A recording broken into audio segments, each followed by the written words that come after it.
"Your cucumber's too small." That's the first thing she said to me. Straight out, just like that, no warning. And let me tell you, I'd rather she slapped me across the face. At least that would have made sense. But no, this was the reason she gave for what she did. I'll get to that. But first, let me introduce myself. Name's Brandon. 42 years old, father of none, husband of one. Well, soon to be 0 if you catch my drift. For the last 20 years, I've been working my ass off building a business that took me from eating ramen every night to dining at steakhouses where the check would make most people choke. A software startup, that's my baby.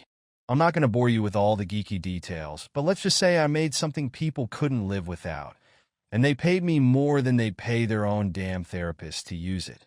Now, all this hard work came with sacrifices.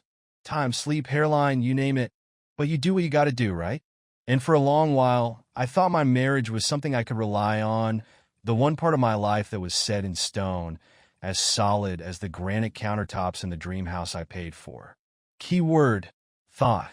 I met Verona when we were young and dumb, back before money meant anything and love was supposed to mean everything. She was beautiful back then, and she knew it. Hell, everyone knew it. Blonde, tall, legs that could make a grown man drop to his knees. And me? I wasn't exactly Brad Pitt, but I had ambition, drive, things that back in the day seemed to matter. We clicked, fell in love, got married, played house like we were supposed to. But let's be real, people change. Or maybe they just become more of who they always were. Verona used to be different. Or maybe I just fell for an illusion. I won't lie, I loved her fiercely. Loved the way she looked at me like I was the king of the world when I landed my first major client. Loved how she'd play with her hair whenever I talked about my dreams.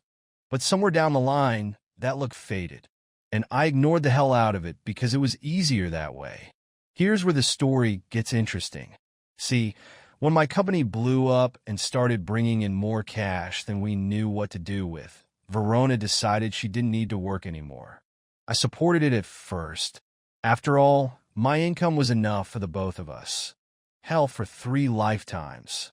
She could pursue whatever she wanted, find herself, all that good stuff. But what did she choose? Herself. And only herself. She became, for lack of a better word, high maintenance. I'm talking salon appointments that took up the whole day, spa treatments that sounded more like science experiments, and enough shopping bags to supply the cast of Real Housewives for a season. Quit her job the moment my checks got bigger, and suddenly, her career was being beautiful.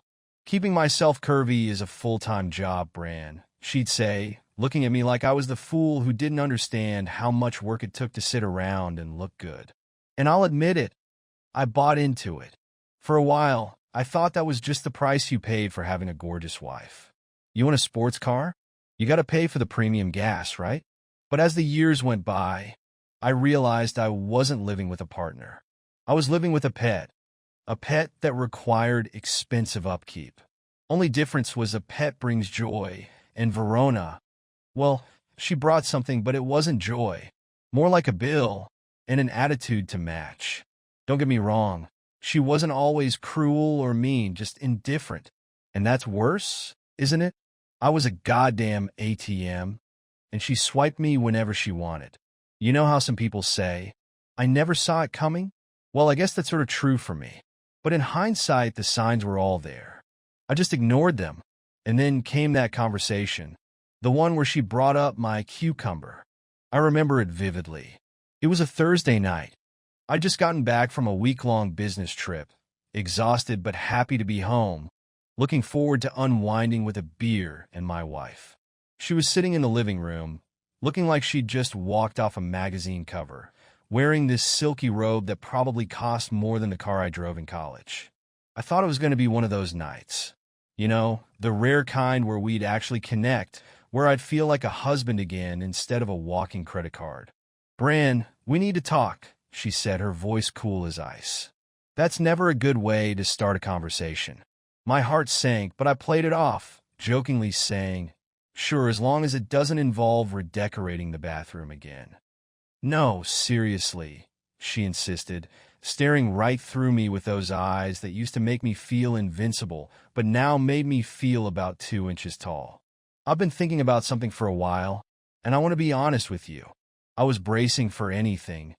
Maybe she racked up another bill on some overpriced handbag. Maybe she wanted to take another trip to Cabo with her friends. The usual stuff. But then she hit me with it. I think you should consider, enhancing your cucumber. It was like someone ripped the floor out from under me. I just stared at her, my brain struggling to catch up with my ears. I tried to laugh it off, thinking maybe she was joking. But the look on her face was dead serious. I mean, I've done some research, she continued, as if she was discussing the weather. There are places that can, help you with that. Help me with what?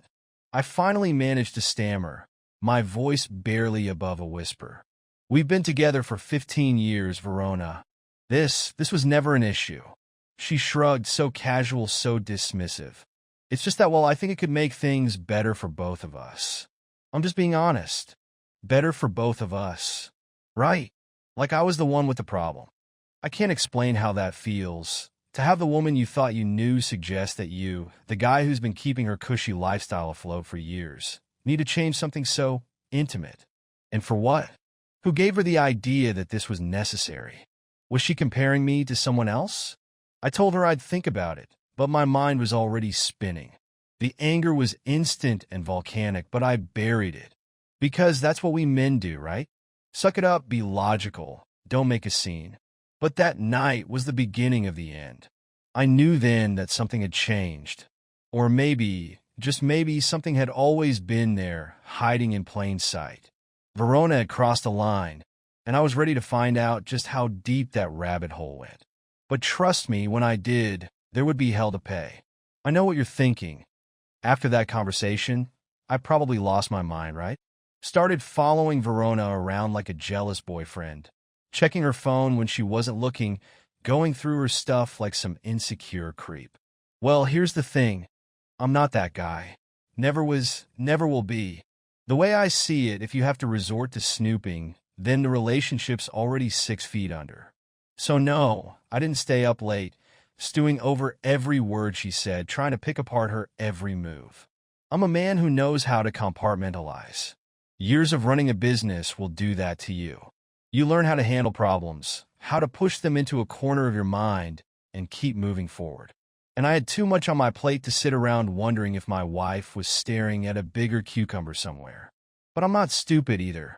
That night, as I lay in bed next to her, staring at the ceiling while she slept like a baby, her perfect, pampered self with no damn care in the world, I made a decision. If she thought there was something wrong with me, something to be fixed, then I needed to know what else was going on. And there was only one way to do that without letting on that I suspected a thing. The next day, I made a phone call. One phone call, to be precise, to an old friend of mine, Kurt. The guy and I go way back to college, actually. He was always the type to see things differently, like he was born to live in the shadows. So, naturally, he went on to open his own detective agency, Shadow Works Investigations. Cheesy name, sure, but the guy was damn good at his job. Kurt, buddy, I need a favor. That's all it took. A few words, a quick catch-up, and he was on board. I didn't need to spell it out for him, either.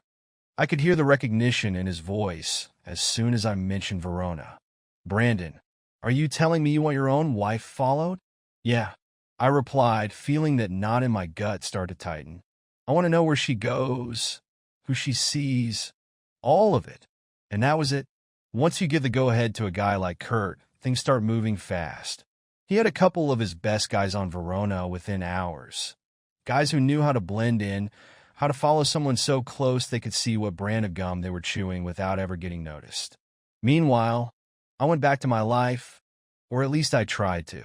Business deals, late nights at the office, the usual grind that kept me too busy to think about what might be happening behind the scenes. I didn't obsess over it. Hell, I didn't even want to think about it. Denial is a powerful thing, and so is distraction. And when I was done distracting myself, I'd pour a drink. Maybe 2, maybe 3. Who's counting? I told myself it was just to take the edge off, to relax after a long day. And look, I'm not the kind of guy to get sloppy drunk, but a few extra fingers of whiskey don't hurt anyone, right? At least that's what I told myself as I downed another glass. Every few days, Kurt would call me with an update. And every time, it was the same damn thing. Nothing yet, Bran. She went to the salon, did some shopping, had lunch with friends. No red flags, man. If she's stepping out, she's damn good at hiding it. And for a while, I started to believe it, started to think maybe I'd overreacted, that maybe Verona's comment about my cucumber was just some misguided attempt to, what? Spice things up? Bring us closer together? Hell if I knew. But at some point, I was almost ready to tell Kurt to call the whole thing off. Save myself the money, save my sanity, and chalk it up to a weird blip in our marriage. Then came the call that changed everything. It was a Wednesday, a day like any other. I was in the middle of a meeting with a new client, pitching some $500,000 deal when my phone buzzed. Normally, I'd ignore it, keep my focus where it needed to be. But something told me to pick it up, and the second I saw Kurt's name flash across the screen, I knew this wasn't just another routine update. Bran, we need to talk, he said. His voice was tense, too tense for a guy who was usually cool as a corpse. Can you talk now? Not really, I replied, glancing at the client across the table, who was droning on about budget projections. What's going on? Verona's not exactly where she said she'd be today, he said carefully, like he was tiptoeing around the words. She told you she was meeting her friend Candace for lunch, right? Yes, so. My voice was already wavering.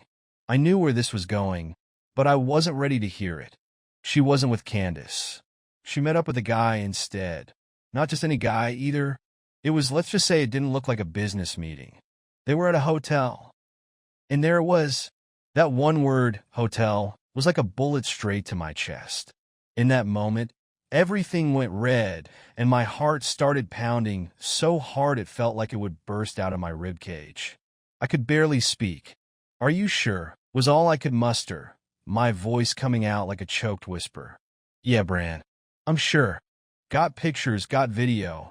You know I wouldn't call you with this if I didn't have proof. Proof. Pictures. Video. Evidence that my wife, the woman I'd spent 15 years of my life with, was with another man. And not just with him, screwing him, probably right now as I sat there surrounded by strangers who had no idea that my whole world was crumbling apart in real time. I don't remember much of what happened after that. I think I wrapped up the meeting, or at least excused myself. I think I told Kurt to send everything to me, to lay it all out so I could see every gory detail. And then I sat there, alone in my office, staring at my hands as they trembled with a rage I'd never felt before. The worst part was the silence.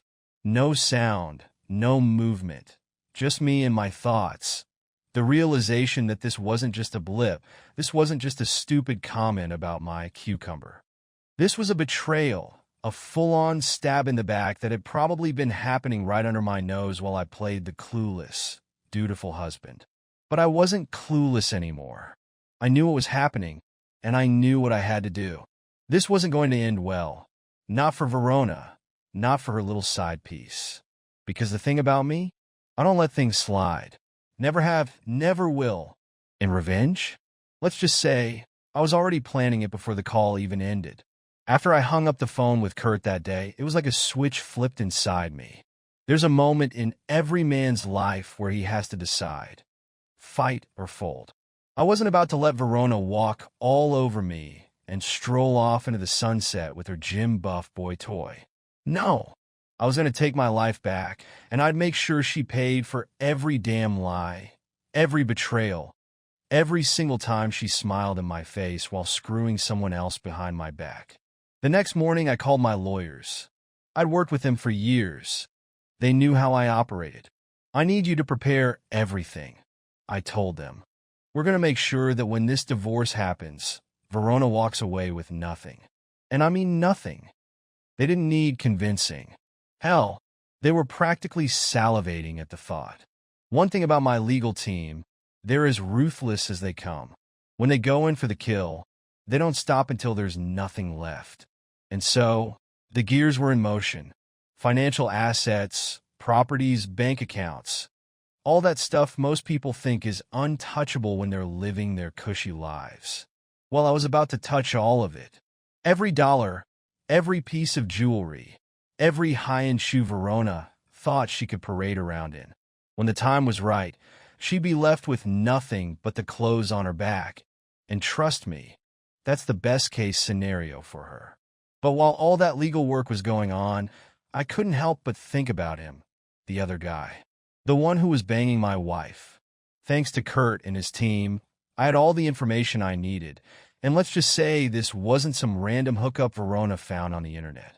His name was Evan, your classic tall, dark, and handsome type. The kind of guy who's all muscles, tattoos, and a cocky smile that probably works wonders on desperate housewives. A fitness trainer because of course he was. This guy fit the stereotype to a T.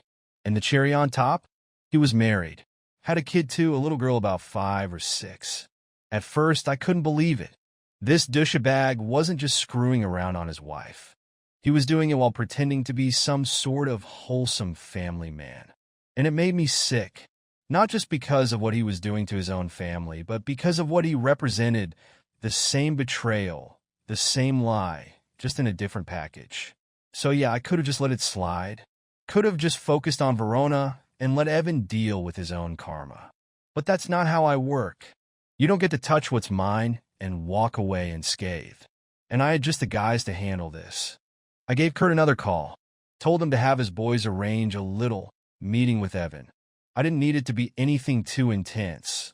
No one needed to end up in a hospital bed, but I wanted Evan to know exactly who he was dealing with. So they waited, watched him, found the perfect time to make their move. Late one night after he was done training some client.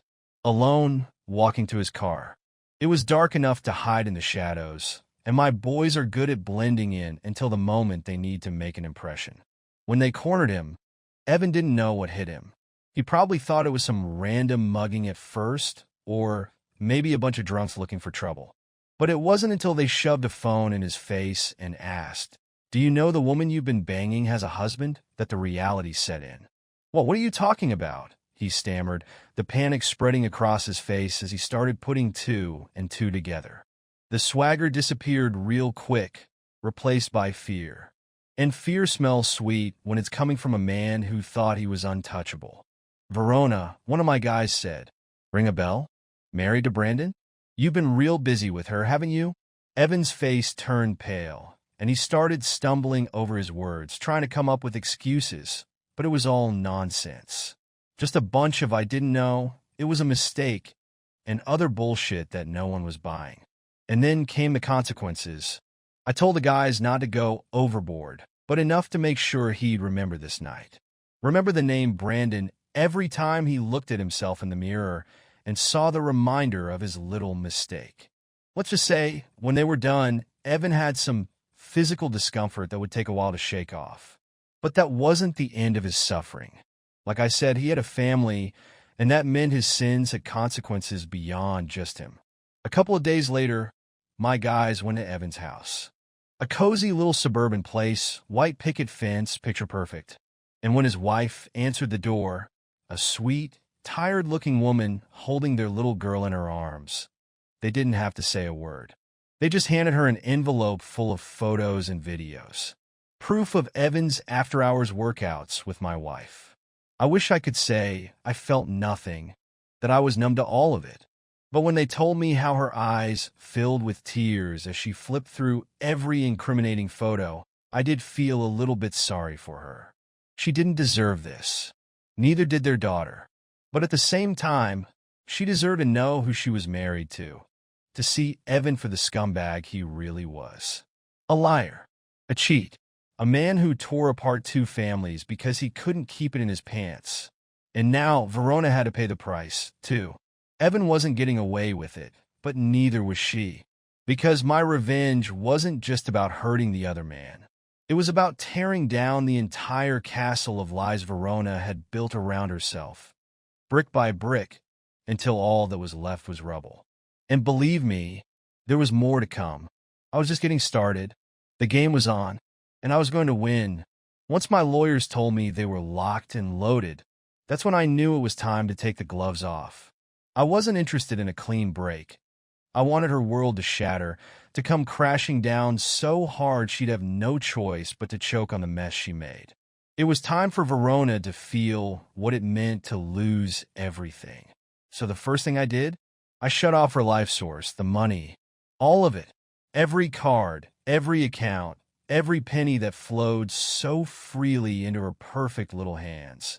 It all dried up in an instant. I called my bank and told them to freeze everything in her name, cut off every single access point she had. I wish I could have been there to see her face when she found out. I imagined she was doing her usual routine, picking up a new wardrobe at one of those high-end boutiques, her arms draped in bags of overpriced crap she didn't need. And then she hits the register, swipes the card like she's done 1,000 times before, and nothing. Declined. Can you picture it? The confusion on her face, the look she gave the cashier when they told her to try again and again, until she realized that nothing was working. My God, I would have paid money to see that moment, that sweet realization that her endless shopping sprees were officially over. Of course, that's not all I did. When I cut her off financially, I cut her off from everything else too. Blocked her number on my phone, so she couldn't get through even if she tried, and trust me, I knew she'd try. That woman could talk a dog off a meat truck if she thought it would benefit her. So I made sure she had no way of sweet-talking me back into her web of lies. But I didn't stop there.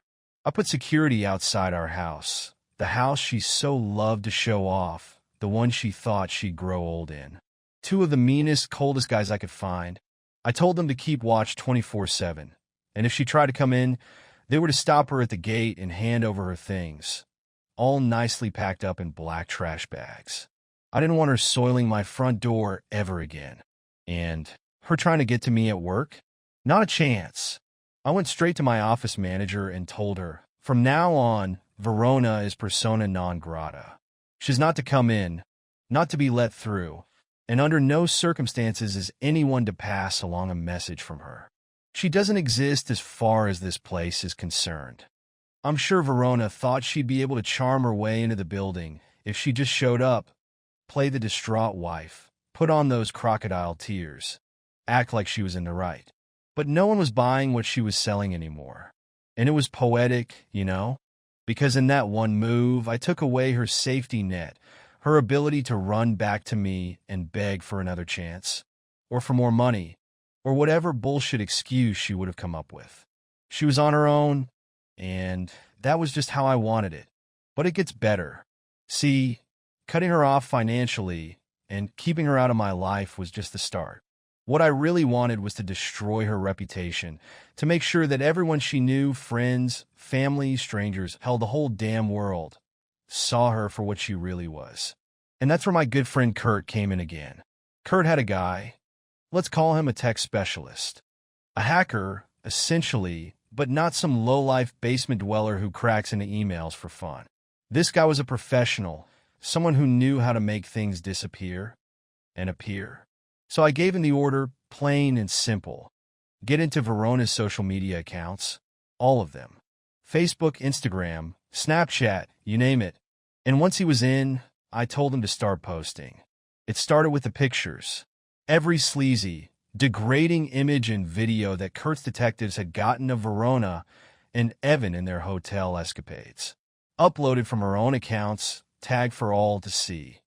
Date nights, hotel hookups, anything that would leave no question in anyone's mind what she'd been doing behind my back. But that wasn't all. I had the guy write up captions like providing intimate services, DM for rates, like she was selling herself to the highest bidder. And once those posts hit the internet, they spread like wildfire. Her phone must have blown up with calls and messages. Friends wondering what the hell was going on. Her parents probably having heart attacks. Her so-called social circle disowning her faster than you can say slut. And the best part? There was no way for her to deny it. These weren't some anonymous revenge posts from me. They came from her own damn account. Verona's fingerprints were all over it, and she couldn't do a thing to stop it. She must have been losing her mind. Her entire world, all her carefully curated image of being this beautiful, perfect wife, shattered in a matter of hours. And while I'll admit there was a moment, a very fleeting one, where I thought about how cruel it all was, about how it would destroy her, that moment passed. Because it had to be done. But all of this? The blocked cards, the public shaming, the guards at the house, all that was just the opening act. The real show was yet to come. Because after all was said and done, after her name was dragged through the mud and every secret was laid bare, there was still one more hurdle for her to face. The trial. And I was going to make damn sure it was a spectacle.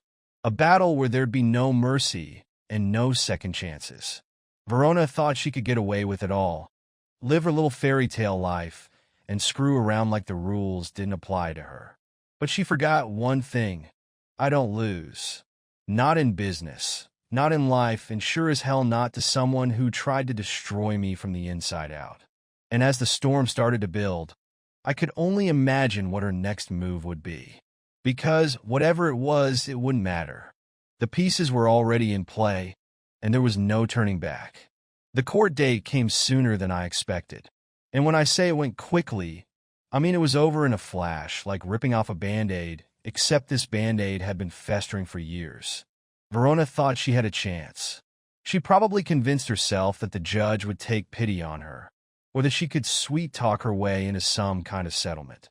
But the evidence, the testimonies, the entire mountain of proof against her was so ironclad that her lawyer might as well have thrown in the towel before we even started.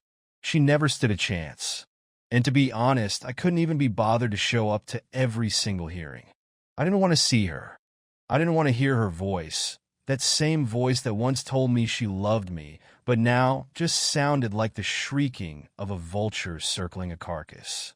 I stayed out of her way, kept my distance, because seeing her would only make me angrier, and I didn't need the distraction. The law was on my side. My lawyers tore her to shreds, and each day brought her closer to leaving the courtroom with nothing but the clothes on her back. But there was this one day, one hearing when she managed to catch me alone.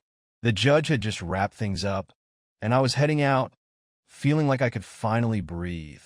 Verona must have been waiting for me, lying in wait like a spider, hoping for one last desperate chance to spin a web around me. And the second she saw me, she pounced. "Brandon, please," she called out, rushing over to me like we were still a couple, like she could just waltz back into my life and erase all the damage. She grabbed my arm, her face red, eyes puffy from crying. "Please, just hear me out. I'm sorry, I made a mistake." "A mistake?"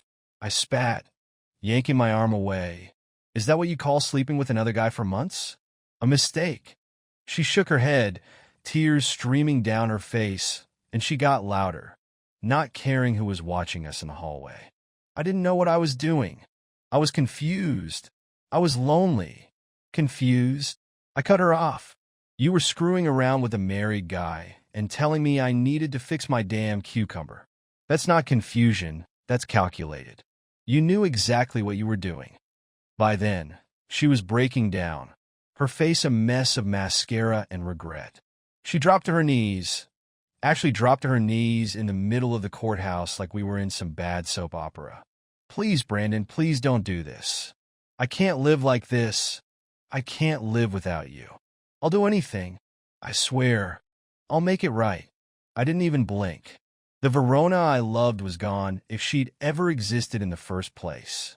What was kneeling in front of me was a hollow shell, a stranger who looked like my wife, but who meant absolutely nothing to me now. And I knew that this wasn't about love or regret or whatever sob story she was spewing. This was about money, about power, about saving face. I leaned down, just close enough that only she could hear me, and said, "You're nothing to me. Nothing. Yesterday I had my fun with a couple of girls, and you know what? Not one of them had a problem with the size of my cucumber. They loved it, in fact." And just like that, the look in her eyes changed. The pleading, the desperation, it all twisted into something else, something ugly and venomous. She stood up, trembling with rage now, realizing she wasn't going to get what she wanted. She was going to walk away with nothing, and she knew it. "You're a bastard, Brandon," she screamed, her voice echoing through the hallway. "A cold-hearted, selfish asshole." I kept walking. I didn't even look back as she kept hurling insults, trying to get a rise out of me, trying to bait me into some sort of emotional reaction. And maybe that's what she wanted, just a little piece of my attention, even if it was hate. But I was done with her. Done with her lies, her schemes, her fake tears. When I reached the door, I finally turned around, locked eyes with her one last time, and held up my middle finger high and proud. And then I walked out, leaving her standing there, surrounded by her own mess, alone in every sense of the word.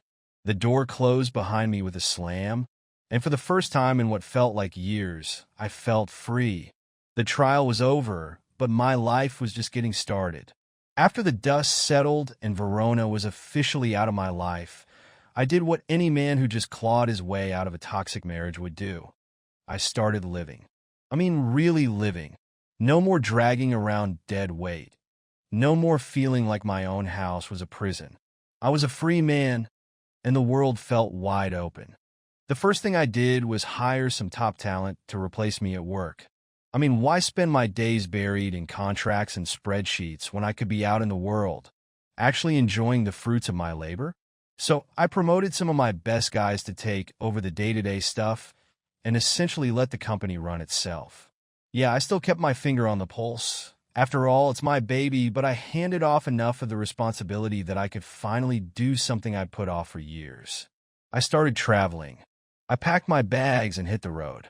Beaches in the Caribbean, vineyards in Tuscany, nights spent under the neon lights of Tokyo, and mornings waking up to ocean views in Bali. I'd find myself in some bar on a rooftop overlooking the city skyline, with a glass of scotch in one hand and a stunning woman on the other. And this time, it wasn't about filling a void. It was about rediscovering what it felt like to actually enjoy my life. To laugh, to dance, to not give a damn for once. Every experience, every adventure felt like a step further away from the hell Verona put me through and closer to the life I was always meant to have. And while my life was going up, hers was going straight to rock bottom. I'd hear things now and then. Because let's face it, word travels fast when you fall from grace. Verona, once the queen of social circles, was now practically a pariah. Most of her friends cut her off, whether because they didn't want to be associated with the scandal or because they realized she was just toxic. All those rich girl habits she picked up during our marriage, yeah, those didn't go away. Problem was the cash flow did, and she tried to find a way out of her mess. Of course she did. I heard she was trying to hook up with a businessman I knew, a guy who ran in the same circles as me, a wealthy real estate investor, the kind Verona would have drooled over back when we were together. But you know how these things go. People talk. He knew the whole story about Verona's affair, her drama, the whole mess. And when she came around, batting her eyelashes and trying to play the same game she played with me, he didn't hesitate to shut her down. "Get lost," he told her. "You're bad news, and I don't need your kind of trouble." Brutal, but I guess she got the message loud and clear. No one wanted to deal with a woman who had scandal written all over her forehead. As for Evan, her oh-so-handsome fitness trainer, well, he didn't fare much better. His wife, bless her soul, wasted no time in throwing his ass out the door the second my guys handed her the evidence. I think he was expecting her to cry and beg, to ask for an explanation, but she didn't give him the satisfaction. Divorce papers right away, and he was left standing there like the idiot he was, wondering what went wrong. And because I wasn't quite done with him yet, I made sure to leave a parting gift. See, a guy like Evan relies on reputation. Being a fitness trainer is all about trust, about clients feeling comfortable, safe, taken care of. So I made a couple of phone calls, one to the owner of the gym he worked at, a couple more to the bigger clients who were paying his bills. Just told them the truth. Told them the kind of guy Evan really was, how he preyed on married women, how he tore apart his own family. And in this business, image is everything. He didn't stand a chance. By the time the week was over, he was fired, out of work, out of a marriage, and probably out of hope. Now, some of you might think I went too far. Maybe you're thinking, Brandon, why go to all that trouble? Why not just walk away and let karma do its thing? And sure, maybe that's what a better man would have done. But I'm not a saint. I wasn't just going to let these people screw me over and walk away like nothing happened. They wanted to play dirty? I was going to show them how deep the mud could really get. And now, here I am, sitting on a beach with a cold drink in my hand, staring out at the ocean, and feeling like for the first time in a long time, my life is actually mine. No dead weight dragging me down, no secrets, no lies. Just me, my freedom, and the whole world to explore. And I guess I have Verona to thank for that in some twisted way. If she hadn't blown everything up, I'd probably still be trapped in a miserable marriage, pretending like everything was fine. So let me ask you, what would you have done in my place? If someone ripped your life apart and stomped all over your heart, would you let them go quietly? Or would you make sure they paid the price like I did? Anyway, thanks for sticking with me through all this. Here's to new beginnings, to living life without regrets, and to making sure that when people try to screw you over, you always come out on top. Cheers, Reddit. Stay strong.